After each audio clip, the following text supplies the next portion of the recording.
This offseason has been some of the most turbulent and newsworthy I've seen in my own lifetime. Whether it's an update on the Ben Simmons situation or something about COVID, we've just always had news, and it's never always been like this. Normally around this time, training camp time, all you see is videos of players working on skills that they're never gonna actually use in game.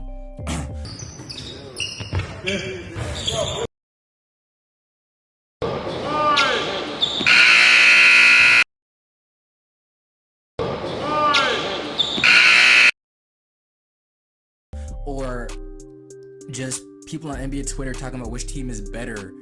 But now we're literally getting news every single day, and the league is on fire right now.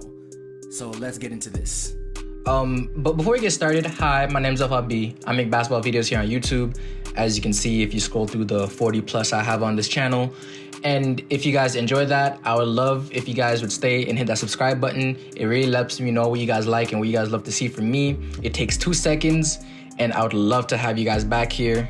But with that being said, let's get into this video. First thing on the docket, let's talk about this Ben Simmons situation, because I don't understand what's going on through his head. If you want to see a video talking about the positives or why Ben may be acting like this or why he may have some right to act like this, you can go watch my boy John video. I completely disagree with him in every single aspect. Ben has no reason to be acting like this in the first place. I get it. Around the trade deadline time, they told you to look out for a trade. The trade never happened, and you stayed. You did your job, and you and Embiid were what? Statistically, the 76ers were the best team in the league with you two on the floor at the same time. The playoffs come around though, and you completely wet the bed. As a all-NBA defender or a defensive player of the year candidate, you got washed by a 6'1" point guard. Now, not saying Trae Young isn't great. Trae Young is one of the most gifted offensive players we have in this league today. But I'm just saying, Ben Simmons literally could not give him any type of trouble at all. 2, you're supposed to be one of the best playmakers in the game, but your free throw shooting was so horrible that your coach couldn't even put you in the second half of the game because you couldn't use your playmaking ability because they'd foul you the moment you touched the damn ball. And then you got so scared of being fouled that you completely just looked the other way when you had an open dunk. You pass it off to Matisse Thybulle when you were right under the rim. And after the playoffs, you get some harsh, but I think reasonable criticism. You played horrible. You're the large part of the reason why your team lost that series. Now, Doc Rivers probably shouldn't have said what he said. Joel Embiid probably shouldn't have said what he said either. But at the end of the day, you have to look at yourself and realize that your inabilities to shoot from anywhere on the court, and you're just, I don't know what it was, just, I don't know, fear of actually just being in a position to get fouled at all was a problem. And now, after all of this, you try to force your way out of this team in the worst way possible. You're a player on a 4-year contract. It's not like you're just done next season and you can sign with somebody else. No, if they don't want to trade you and they want to be petty, which I don't think they'll be that petty. I think at some point he's going to get traded. But you're willing to sit out and lose this much money for 4 years straight because you want to be a big damn baby? And at this point, I completely agree with everything Joel Embiid said, I think yesterday. He said, and I quote, "Our team's always been built around Ben Simmons' needs, so it's kind of surprising to see what he said. You can go back to the reason we signed Al Horford. We got rid of Jimmy, which I think was a mistake, just to make sure he had the ball in his hands." Which was completely right. And this is after Ben said that he doesn't want to play with Embiid anymore, when Embiid wasn't the problem in the first place. Everything in your game has been a deterrent for this man. He forced himself to become a better shooter and take more threes so he can be a weapon from out there so that you have more space to attack on the inside. Do you see the problem here is? And I'm not somebody that doesn't believe in Ben. I definitely think some of the packages that Philadelphia is getting shown for Ben is definitely undervaluing him because he's still an all-star, all-NBA player, all-NBA defender. But what else are they supposed to do? Like, I don't know what. And this is a horrible precedent to set for other young players. Because let's say, what's stopping Zion from doing this after he signs his next extension? Like, what's the point of contracts at this point if you're not going to actually fulfill what's actually in your contract to play and be part of the team? What's stopping Cade Cunningham from doing this once he signed his extension? What's stopping Jalen Green from doing this when he signs his extension? And all of these problems are self-inflicted. It seems like you haven't been working on your game at all. you've improved as a defender greatly since you came in the league. I think your decision making has definitely improved as well. You've improved of stuff that you're already been good at. But the one aspect that will turn you into an elite NBA player, you just made zero progress at all.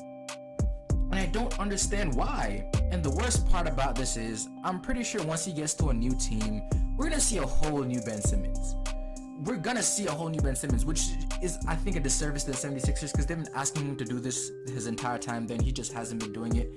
And I don't think this is a scheme or they don't know how to use him right.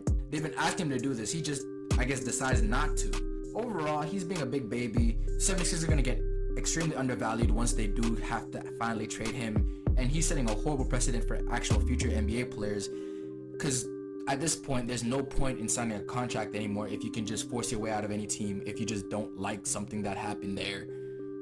Next, let's get on to this COVID situation. I don't know what's going on through a lot of these guys' heads anymore. It started with Andrew Wiggins saying that he's not vaccinated and he tried to get an exemption for religious purposes. I don't know where that came from. And you have to have like Enes Kanter be the voice of reason. That alone should tell you like maybe you're on the wrong side of this in the first place. And then you have like Michael Porter Jr. coming out, Bradley Beal, Devin Booker talking about this.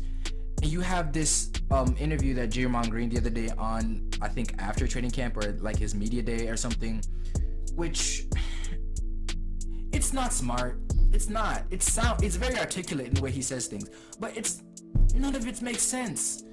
I think a lot of people have this warped view of freedom, thinking that their own needs, or not even their needs, just their own feelings, is worth more than the needs of the masses, when that's completely incorrect in every single form.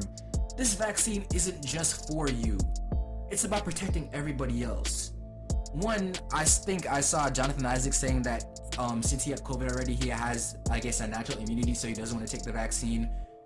Dumb in itself, because a simple Google search will show you that people have not only gotten COVID twice before, but it's also the fact that if you do somehow contract COVID for the first time or for a second time, that a lot of symptoms that come with it, like the coughing, the fevers, that put you in the hospital won't be as present. So you'll also be way less contagious to the people around you. It's so hard because all this is in a simple Google search, and they're talking about they're doing their own research on this. Where are you getting your research from? Like, I can understand if your excuse is, oh, this vaccine feels a little rushed. I feel like it's still in its experimental phase, and I'm more comfortable waiting for the final version to come out. Then I get it. That's the answer I'd expect from dumb people, okay? It sounds smart, and you sound, I guess, a little bit articulate that you could, voice your actual thoughts on it. But it's still dumb because that's a simple Google search will show you that there's probably never going to be an actual final version of this vaccine. COVID is almost just like the flu in a sense that we're probably gonna have to live with this forever, and we're probably gonna have to get a booster every single year because it's probably gonna mutate and go into different variants every single summer, and we're probably just gonna have to live with this. But guess what? Getting the vaccine or getting the shot means that you won't die from it. And Draymond wanted to come out of nowhere talking about, oh, we wouldn't force Andrew Wiggins to the polio vaccine. Guess what? He doesn't need to get one. You know why? Because polio was eradicated years ago. By a vaccine! I don't know anymore. And don't get me started on Kyrie. Like, I don't know what's going on through his head. Like, him and Andrew Wiggins probably won't be playable at the beginning of the season. And this is just going to make it even worse because this is probably going to be a third year in a row where people are going to put an asterisk on a championship. First, it's the bubble year. Then this is the normal season because everybody's getting injured. And now we're going to have another year where it's like, oh yeah, the best teams didn't have their players because of COVID and mandates. So this is going to be a third year of not actual, I guess, fully healthy basketball. But it's nobody else's fault but these guys' own. But anyway, let me know what you guys think about both situations. One, the Ben Simmons situation, and do you think COVID should be mandated in the NBA so that everybody can not only be safe at games, but the fact that we can get a full actual NBA season with players rested and actually at full health. With that being said, this is Enough B. That's my time, and I'm out.